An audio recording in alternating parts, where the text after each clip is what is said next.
เดี๋ยวค่อยจะมาเทรด all in 1 ล้านกีบเนาะเปลี่ยนบรรยากาศเทรดเดิมมื้อนี้เด้อเนาะนี่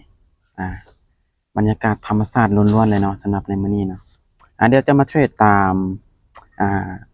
คือปัจจุบันนี้นะตลาดมันเป็นสลับอยู่เนาะเดี๋ยวให้ทุกคนเบิ่งเนาะเป็นกรณีศึกษาเด้อสำหรับคลิปนี้เนาะก่อนที่ว่าทุกคนจะเข้ามาลงทุนเนาะย้ำเลยเนาะเพราะว่าทุกการลงทุนนี่ล้วนแต่มีความเสี่ยงเนาะฉะนั้นให้เจ้าศึกษามาดีๆก่อนเนาะ ว่าการลงทุนนี่เนาะถ้าว่าเจ้าบ่ศึกษามาดีๆนี่เงินที่เจ้าเอามาลงทุนนี่บางทีมันอาจจะหายภายในพริบตาเนาะบางทีมันอาจจะได้ภายในพริบตาก็มีเนาะฉะนั้นเจ้าต้องศึกษามาดีๆก่อนจะเข้ามาลงทุนเนาะเดี๋ยวจะมาเทรดในกราฟ BTC เลยเนาะแบบสดๆเลยบ่ได้ตัดต่ออย่างใดๆเนาะอยู่คาเฟสังคูเนาะแบบธรรมชาติล้วนๆเลยเนาะเดี๋ยวมาเทรดให้ทุกคนเบิ่งเป็นกรณีศึกษาเอาเนาะ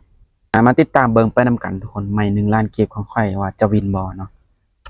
เดี๋ยวจะออกประมาณอยู่55เด้อนี่เนาะ55กายได้1 ล้านกีบนี่เอาเดี๋ยวนี้ซื้อเลยเนาะซื้อตั้งแต่สิไปวิย่านว่าบ่ทันเนาะเห็นบ่เน็ตของคาวาซ่าแล้วกามันฮ้อนหลายทุกคนเด้อโคตรฮ้อนเลยอยู่นอกเนาะอยู่โซนคาเฟนะทางในนั่นคนหลายโพดเนาะแล้วก็เสียงมันจะมีเสียงรบกวนหลายก็เลยออกมาเทรดอยู่นอกโอ้ขึ้นยาวเลยเนาะกดซื้อปุ๊บขึ้นปั๊บเลยโอ้แบบนี้นี่เสียงเด้เนาะเสียงเด้ขึ้นไปแล้วเนาะเสียงหลายเนาะ เพราะว่าโอกาสที่มันจะลงมาเก็บไส้นี้ก็มีเนาะในส่วนที่ว่ามันขึ้นก่อนแบบนี้นะเห็นบอกกดซื้อปุ๊บดีดปั๊บเดี๋ยวมาติดตามเบิ่งไปช่วง1มิไปนำกันหวังว่ามันจะบ่ดีดเห็นบ่ทุกคนเห็นบ่เห็นบ่เห็นบ่เห็นบ่เห็นบ่เห็นบ่โอ้ลงไปซ้ำเนาะ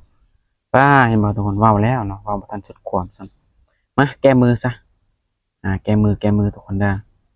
เพราะเดี๋ยวนี้แม่นจะแก้มือเด้ออ่าจะบ่ได้บอกเด้อว่าไปเท่าใดเนาะบ่ได้บอกเด้อ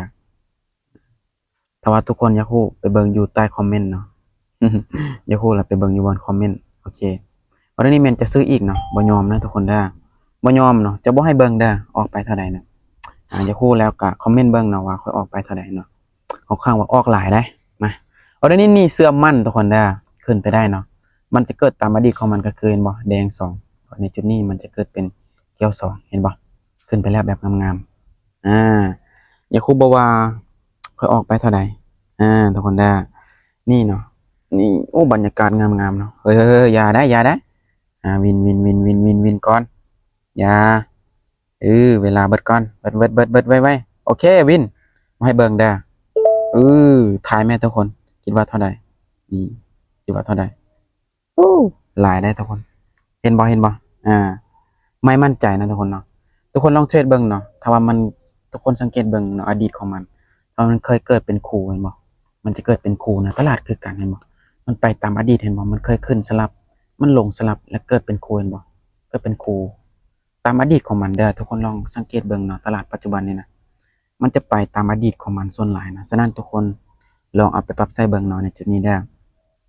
วินไปเนาะทุกคนเนาะอย่าคู่ว่าค่อยออกไปเท่าใดเนาะเมื่อกี้นะลองคอมเมนต์เบิ่งเนาะว่าอย่าคู่เนาะ